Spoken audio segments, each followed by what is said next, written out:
बिस्मिल्लाहिर्रहमानिर्रहीम। अस्सलामु अलैकुम डियर स्टूडेंट्स, उम्मीद करता हूँ आप खैरियत से होंगे। आज मैंने आपके लिए जिस टॉपिक का इंतखाब किया है वो है टर्मिनोलॉजी।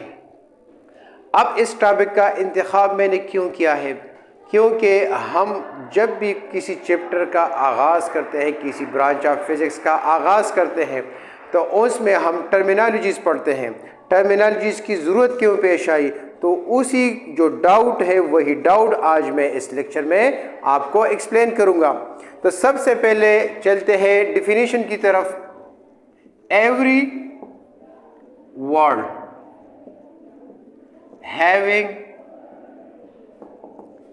specific meaning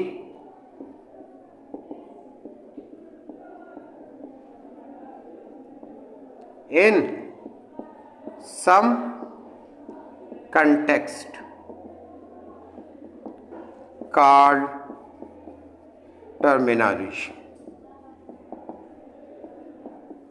ये इसकी हो गई डिफिनीशन टर्मिनोलॉजी की, कि हर एक लफ्ज़ उसके कुछ कंटेक्स्ट में कुछ मीनिंग होते हैं, उसको हम कहते हैं टर्मिनोलॉजी। अब यही चीज़ मैं आपको आसान ज़ुबान में समझाऊंगा with the help of example. अब चलते हैं। फॉर एग्जाम्पल, अगर मैं अपने आप को लूँ, मेरा नाम क्या है? सर बुखारी। घर में मैं क्या हूँ? अपनी सिस्टर के लिए मैं क्या हूँ?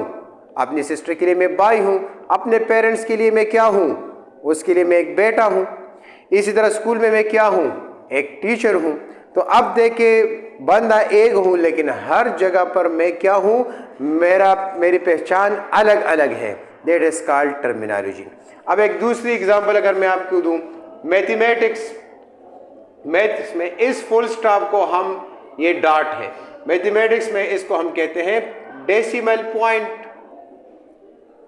जब एक नंबर कंप्लीटली डिविजिबल नहीं होता तो उस वक्त हम क्या लगाते हैं? Decimal point. अब इंग्लिश में इसको हम कहते हैं फुल स्टॉप। फिजिक्स में इसको हम कहते हैं एटम, फिजिक्स एंड केमिस्ट्री में।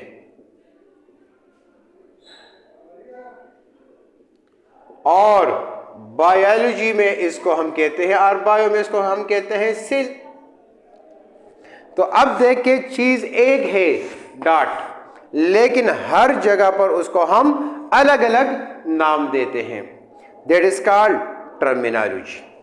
तो एक जगह पर एक लफ्ज की एक मीनिंग होगी, दूसरी जगह पर उसी लफ्ज की दूसरी मीनिंग होगी, तीसरी जगह पर उसी लफ्ज़ की मीनिंग अलग होगी।